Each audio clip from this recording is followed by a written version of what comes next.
everyone!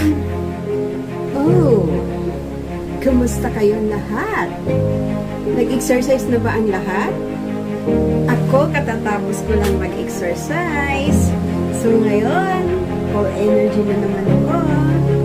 Okay, after ko mag-exercise, meron akong isi-share sa inyo na siyang nakapagbibigay sa akin ng sapat na lakas at energy.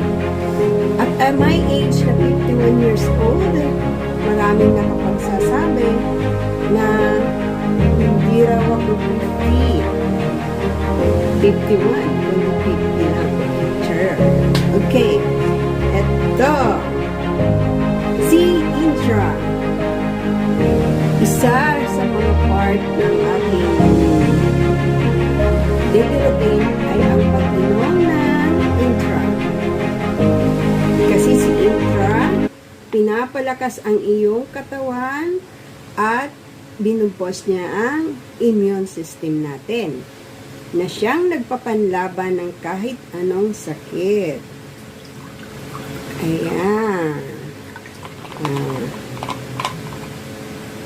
Kaya, cheers!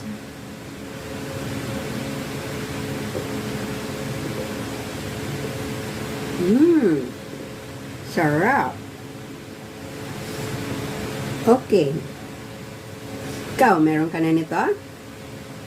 Prevention is better than prescription. Inom na!